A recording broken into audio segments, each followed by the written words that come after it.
Hi, welcome to Explained. In today's video, we take a look into Thabo, who is dubbed the Facebook rapist. We take a look at his childhood, how he was arrested, his escape, and finally, his rearrest in Tanzania. This is Explained.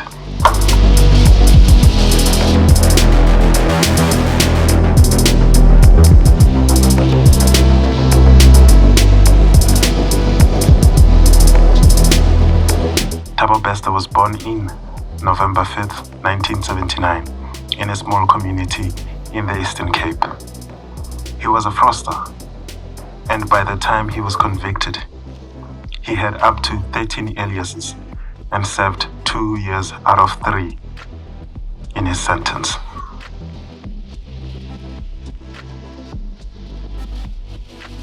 In 2011, that was when South Africa first learned about the name Thabo.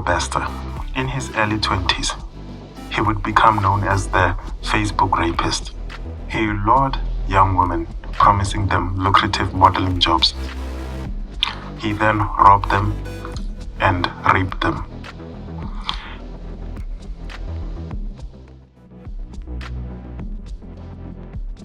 A woman named Nomfundo, who was a car saleswoman who sold a BMW to Thabo in 2011 and later dated him, was not so lucky as she lost her life after Thabo stabbed her to death in Cape Town at a bed and breakfast.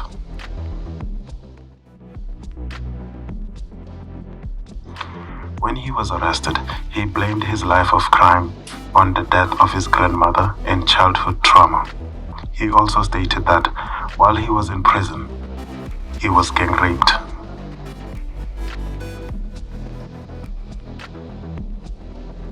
He was then arrested for murder and rape in 2012 and was later sentenced to a life sentence of 75 years in 2012.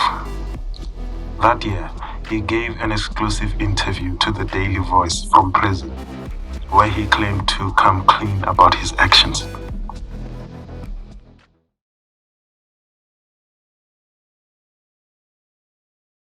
Like something that happened in my presence, I could not be just like, okay, whatever, because that's a life, and that person I knew, and it's a person that somehow I liked. Somehow she told me her dreams. We got very close. You can imagine if you're taking a 26-hour bus and you took 4 days together, and you're gonna know a lot about each other. So it drained me personally, night and day. It ate me inside. I could not sleep.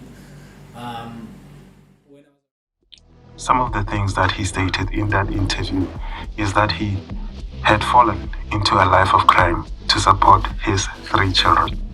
He also stated that he was not a rapist. He then admitted he was a killer and that Nomfundo had been killed by mistake.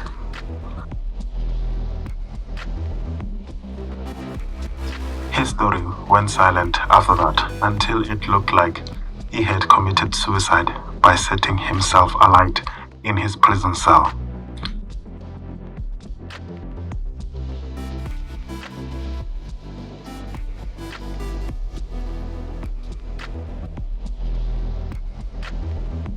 Doubts about his death were publicly first raised by a local media outlet, Ground Up, in November. Last month, which was March, police opened a fresh investigation after the autopsy revealed that the body of the person found in the cell had died as a result of blunt force trauma to the head before being set ablaze. The identity of the body, by the time of writing this, is still unknown.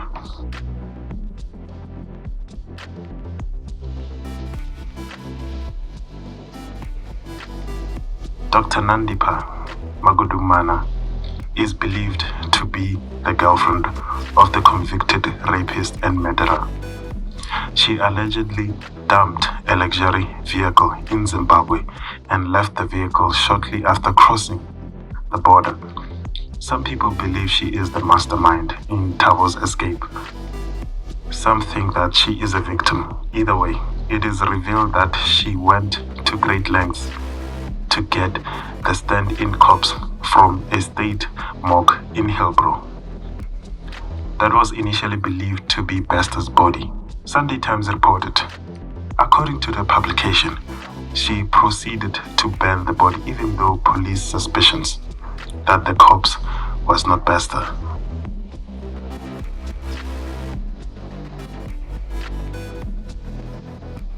There were various reports of his sightings all over the continent until this. Thank you very much, Crispin. The Minister of Police, Minister Begicele, members of the media who are here, the Minister of Police and the Minister of Justice and Correctional Services can confirm that escapee Mr. Thabo Bester, or well known as Thabo Bester, with his accomplice, also known as Dr. Nandipha Magudumalong, with the Mozambican national, have been arrested in Tanzania. He was arrested in Tanzania on Friday night, according to the South African Minister of Justice and Police. The arrest was confirmed on Saturday. And according to News 24, people were arrested in connection with his escape from prison.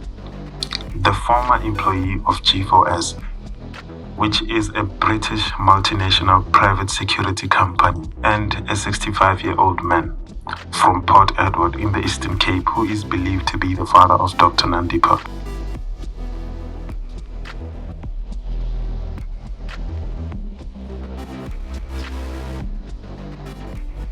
Allegedly, new info shows that Thabo Bester was able to go to hotels and spend time with Dr. Nandipha even though he was arrested. Amongst other perks he gained while serving time in that prison. This is still an ongoing story. Some say this was a thought-out escape, and more than those mentioned in this video are co-conspirators. Hopefully, in their arrest, they will be able to tell us how they managed to escape and who helped them in the prison escape. We hope G4S will take accountability on their part and the government to cancel the contract for G4S, since it has clearly undermined the contract. Big respect to Ground Up and others for their investigation into this. Please consider subscribing for more content like this. Peace.